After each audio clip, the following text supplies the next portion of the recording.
Hey y'all, welcome back to my channel. It's Sade here, and this is my channel, All Things Maternal. Um, First and foremost, the Bible says that life and death is in the power of the tongue.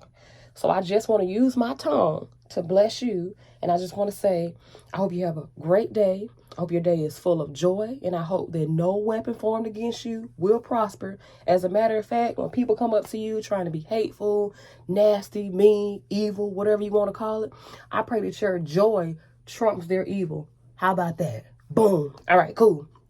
So this video, I want to talk about how having my privacy invaded as a child affected me, and sort of even steered me in the wrong direction in terms of, sorry, I was trying to read the text. And it steered me in the wrong direction in terms of what relationships I chose. So I did talk about the invasion of privacy before in terms of her, walking in on me when I was naked, things like that. I'm talking about my mom, by the way. Real quick, if this is your first time watching my channel, All Things Maternal, I started it because I was molested by my mom at the age of 3 or 4. And I started this channel because I did feel alone. And as I was going through the healing process, I wondered if other women had shared the same experience, because you hear a lot about paternal sexual abuse, and I don't hear as much about maternal sexual abuse. I'm not saying it doesn't exist. I just know from my perception, from where I'm standing, I thought that I was alone. But I came to YouTube, I shared my story, and I was shocked to see not only that there were other women on YouTube discussing this topic, but there are people who commented who have shared the same experience. And so my thoughts are with you. And I pray that my channel is a blessing to you, not for me though, but for God's glory. Okay. So back to what I was saying, the invasion of privacy. So she did used to, walk in on me and stuff when I was in the bathroom, taking a bath, things like that. Sorry, it's a lot going on at work today, y'all. I just keep getting texts. I'm trying to focus. But I'm not going to delete this video and start over. What you see is what you get. This is me. Hey, this me. Anyway, so invasion of privacy. So we talked about the body stuff, like the stuff that made me feel uncomfortable, her walking in on me in the bathroom and stuff like that. But let's talk about the questioning. Every time I went somewhere or I did something, it was met with a lot of questions. And so what I found is that I didn't really learn how to establish boundaries. So as I got older, I became an open book. You asked me a question, I was going to give you the answer. Basically, I would reveal all of my moves to you. And if I didn't, it was easy to make me feel guilty. I'll give you an example. I had a friend a couple of years ago who would constantly call me and ask me about my work schedule. And I would always tell her my work schedule. Like, not even thinking twice about it. I was telling my work schedule. And what I found was on the days that I was off, I was never really off because she always found errands for me to run. She just always found something for me to do in general. And it got to the point where she would word it as if I was the only person that she could rely on. However, I knew she had a huge friend circle and she had a huge family too. So she had the support that she could have gotten, but she utilized me because I never set that boundary. I never asked her, why do you constantly ask about my work schedule? Blase, blase. And what I found is when I stopped really discussing my work schedule, I'll be honest, I used to lie, what time you got to go to work? I don't know. I'll let you know. I found that slowly but surely, this girl took the exit and walked right out of my life. I don't know where she is right now.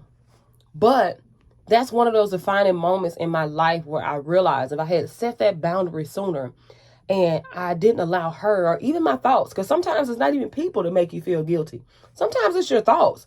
Sometimes you could be thinking like, dang, if I do X, Y, Z, that means I'm a bad person. Listen, nobody is perfect. Ain't nobody perfect.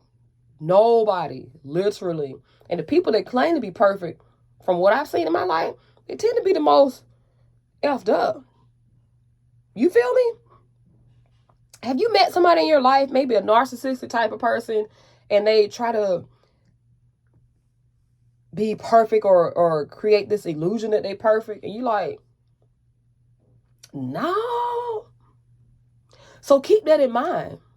When you're going through life, it's okay to say no. You don't have to be perfect. You don't have to show up every time. You don't have to tell people everything. You don't have to give people constant access to your life if you don't want to. Set your boundaries. Be your own person. Hell, every now and then be rebellious. Say no. Why not? No. N-O. The Bible says let your yes be your yes and your no be your no. Baby, when I say no, I'm saying no. I don't owe you an explanation. The explanation is the no. That means, for lack of a better word, hell no, I ain't doing it. Hell no. H to the LL. Okay? So not establishing these boundaries because I had my privacy invaded so much, it was a setup for failure. I found myself constantly in narcissistic relationships, one-sided relationships with people where I was giving all my information to, all of my time to, giving all of me to them and getting crumbs in return. Listen, y'all.